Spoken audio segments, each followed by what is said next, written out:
Hello everyone, I'm Zia Ahmed and I'm involved in training and development of supply chain management.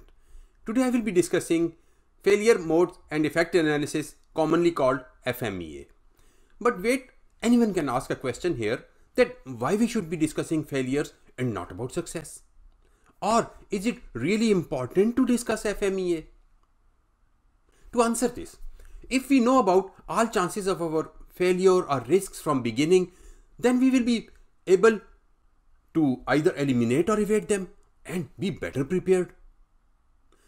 Going back to our topic, FMEA is a process analysis tool to identify, quantify, prioritize and evaluate potential failure modes or risks to any system and their causes and effects in a systematic way.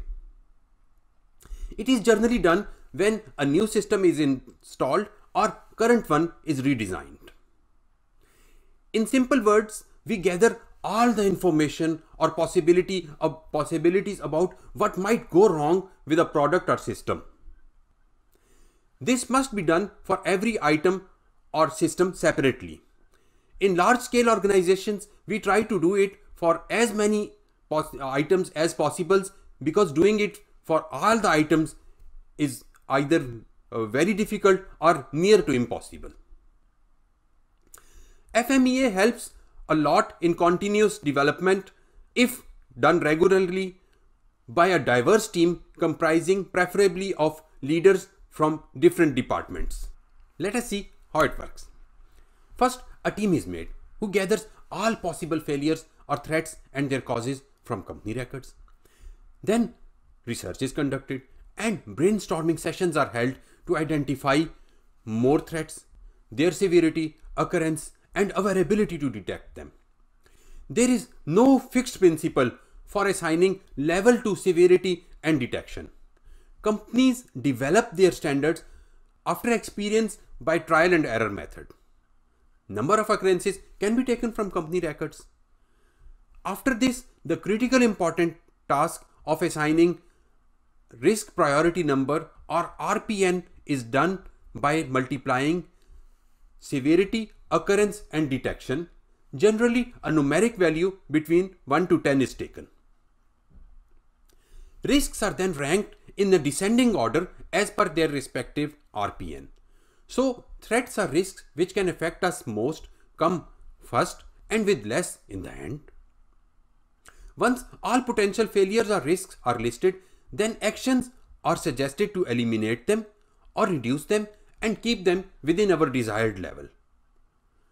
The team evaluates all suggestions and finalizes appropriate steps with mutual consensus. Approved measures are then implemented after gaining consent from top management. There is no fixed format for FMEA. Let us see a simple traditional format. You can see first column is for processes or sub-processes which are needed to be evaluated. The second shows what is crucial to quality.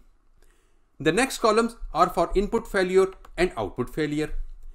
Then there are columns for severity, occurrence and detection, and we assign a numerical value between 1 to 10.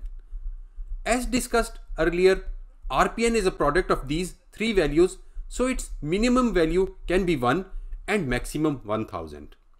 Then there are columns for causes, controls and plans to counter them. In the end, we summarize what we really want to achieve from FMEA. So our three main goals are: number 1, reduce risk of failure. Number 2, ensure failures are detectable before occurrence. And number 3, prevent failures from happening. I hope you have enjoyed my video. Please feel free to send me any suggestions for improvement. Thank you.